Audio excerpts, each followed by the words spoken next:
Et comme promis, à l'heure où on débat de l'enseignement de l'excellence, on accueille maintenant un phénomène. Bonsoir Fabrice Lucchini. Bonsoir. Je dis un phénomène parce qu'après une pause, vous avez repris votre spectacle. Vous remplissez tous les soirs une salle de près de 400 personnes avec une grande récitation, 2 heures de grands textes, de Paul Valéry à Rimbaud, à Baudelaire, à Flaubert, à Proust, en y mêlant aussi votre propre histoire. Donc vous mettez la barre très haut et ça marche. Quel est le secret à part votre enthousiasme ? L'âme n'est chaude que de son mystère, disait Céline. Je pense que quelqu'un qui voudrait donner une explication, qu'est-ce que ça veut dire la poésie? C'est quoi la poésie? Et je décline pendant près de 2 heures que dans une page de Proust, dans une page de Céline, dans une page de Molière, dans un dialogue de Labiche, il y a de la poésie autant que dans un chef-d'œuvre de Baudelaire.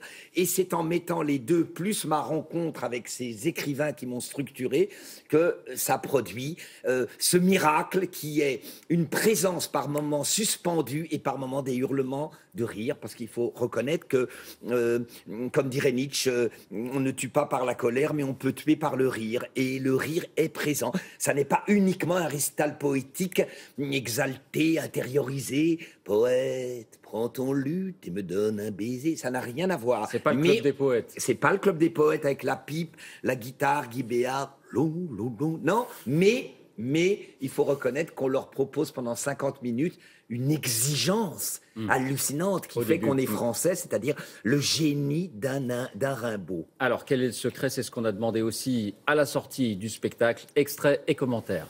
Le passage d'Arthur Rimbaud est une des aventures les plus extraordinaires qui soient arrivées à l'humanité. Sur son sein, mouche au rosier, je baisais ses fines chevilles, elle eut un doux rire brutal qui s'égrenait en clair trille, un joli rire de cristal.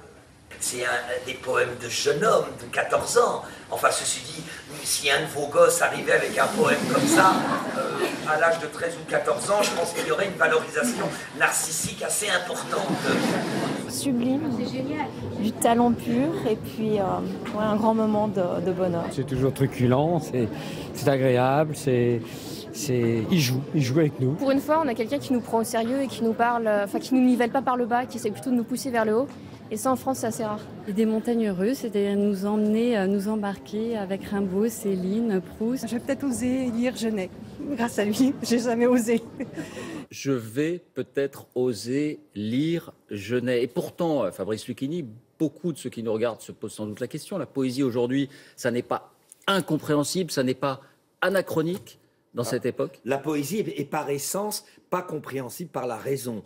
Il n'y a rien de plus pénible, l'idée de se faire un manuel de poésie. Mais à l'heure de la connexion tous azimuts, d'ailleurs, quand il y a un portable qui sonne dans la salle, vous vous arrêtez, vous prenez 10 minutes pour engueuler gentiment le public. Engueuler gentiment parce que je visualise, si c'était Racine qui, au portable, dirait par exemple dans un TGV, le dessin en est pris, je pars, cher Théramène, et quitte le séjour de l'aimable Trézène. Et que dans le doute mortel dont je suis agité, excusez-moi, je vais me mettre dans la place là, je te disais que dans le doute mortel dont je suis agité, je commence à rougir de mon oisiveté. Bon, si c'était Racine, si les gens parlaient comme parlent Rimbaud, La Fontaine, Céline, on serait ébloui. Mais là, on a affaire à ce que Finkielkraut appelle le dégueulis du privé. C'est-à-dire que à l'heure de la connexion, comme vous dites, il y a un miracle, c'est la suspension dans l'éternité des génies. C'est-à-dire voir tous les soirs des gens qui décident, avec beaucoup de foi et même de modestie, d'être dans un inconfort il va les confronter à la puissance de l'œuvre d'art. Oui, une parenthèse enchantée. On est en plein débat sur l'enseignement, Fabrice Lucchini. Vous êtes un cas, puisque vous avez quitté le collège à 14 ans et aujourd'hui, vous êtes le parrain du Larousse 2016. Vous faites partager les grands textes. Alors quoi? L'école ne sait pas s'y prendre? Écoutez, moi, je viens d'une époque où elle était très, très brutale.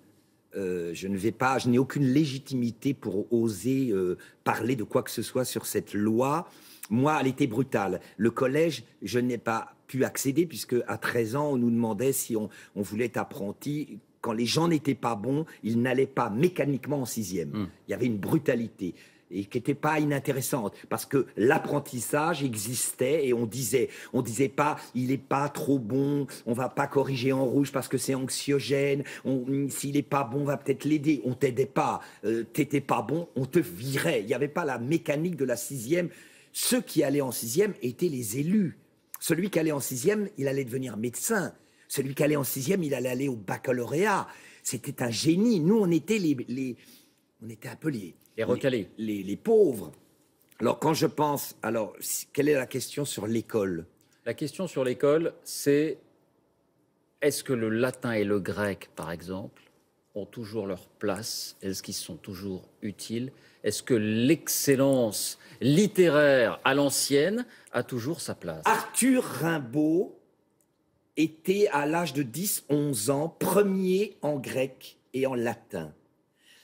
Ça n'est pas parce qu'il était premier en grec et en latin qu'il a été le génie essentiel de l'histoire de la littérature française. Mais il n'aurait peut-être pas pu restituer avec autant de maîtrise son génie potentiel et écrire Le bateau ivre à peine à 17 ans s'il n'avait pas eu cette structure de maîtrise du latin et du grec. Donc nous sommes confrontés à une question passionnante. Tous les gens qui sont bons en latin ne font pas des Rimbaud. C'est clair et net. Mais Rimbaud n'aurait peut-être pas pu restituer son génie atypique, fulgurant, alchimiste, hallucinatoire, s'il n'avait pas été. En un mot, il y a une chose qui est essentielle, c'est le mot héritage. Alors moi, je vais vous dire un truc modestement. Quand j'ai eu des compliments, le plus bouleversant que j'ai eu, c'est « Merci pour cette cure d'altitude, on part avec Rimbaud, Labiche, Molière et La Fontaine, et on se sent français. » Je ne participe à aucune polémique, mais si ce génie de l'écrit, qui est une fulgurance, est restitué avec mépris, et si on le remplace par ne pas s'ennuyer, devenir bon en improvisation, là, il y a un héritage de ce qui est le génie du français, c'est-à-dire la liberté au milieu de la contrainte, et il n'y a que les très grands écrivains, particulièrement issus du latin, qui seront les représentants de cette forme de génie français, et j'ai évidemment nommé La Fontaine et Molière, qui est présent dans mon spectacle. Merci Fabrice Lucchini. Vous n'avez pas besoin de publicité, parce que tout est plein, je crois, mais j'ai rajouté des mois de novembre.